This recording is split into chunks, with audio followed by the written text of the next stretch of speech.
I know you're all dying, wondering how it's going to all finish out because it's been a long day process. And I should have done this earlier, but I was outside having fun. All right, so there's the dough. It's all rose, all ready to rock and roll. I'm just going to give it a little stir. Ta-da! All right. Stay with me for a minute and I'll pull the rest of it out. This is going to get a little bit messy, but we're going to make some pumpkin rolls. You roll this up a little. Pull it up. My dough hook. Look at that. Isn't that beautiful? It's gorgeous. Get my dough here. Now, my cookie sheet, where I'm going to put the rolls on, I took some Crisco and ran a little bit of shortening all around on it. A lot of times, people will use flour to make it not sticky. But sometimes excessive amount of flour actually disturbs the dough and the bread. Makes it worse. Just isn't the same. So we're gonna knead it a little bit. I have a little bit of shortening on my hands. And as you saw, I've wiped a little bit on the counter. Yes, I scrubbed the counter down. I'll work it here a little bit. Get all those air bubbles out from the yeast. You know, we gotta make it nice and right. Okay, so I forgot to tell you and show you the inside of my bowl. It's wonderful. That little bit that's left in the bottom, that's fine. You can scrape that out with your hands. Or you can leave it and eat it. Don't eat raw dough. There's salmonella in the eggs.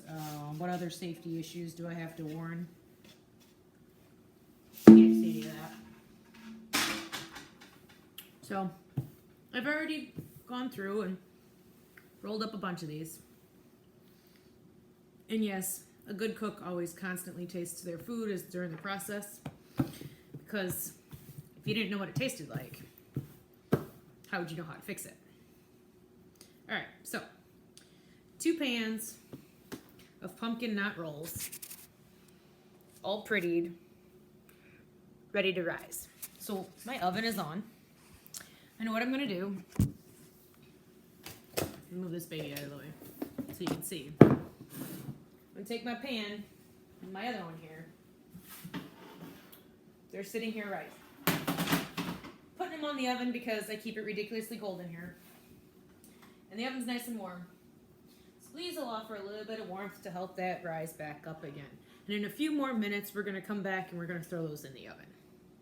So the rolls have had a chance to rest again, and the yeast has worked itself magic a little bit longer, and they've now approximately doubled in size.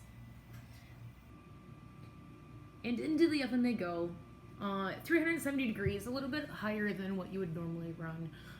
Some people will run it at 375 to 400. This oven, every oven's different. This one runs 370. I think it works the best for even, fast, hot, but you don't want it too hot baking temp. These guys are going to be in there for about 5 minutes or so. So, you know when they're done. When you can wiggle them and they fall right up. Isn't that a beautiful, beautiful pumpkin roll pile? I missed a spot on grease, that's where they stuck. Woo. Don't burn your fingers out. So, pumpkin rolls from start to finish, super hot. That nice clean tea towel that was lint-free that I used earlier to cover the rolls, I put down underneath because the steam from the bread will gather on the wood and then it makes your rolls all soggy and then they're not going to taste very good. They're beautiful golden brown in color, as you can see. They're ridiculously hot. The absolute best way to eat them is hot, fresh out of the oven. Pull them straight apart. A big old chunk of butter and a hot roll, and it melts in your mouth. And the best way to wash them down is with a cold glass of milk. The bigger ones, what I'll do is I'll split in half lengthwise. And I'll actually add cheese and ham to them and make it a hot ham and cheese sandwich, roll sandwich.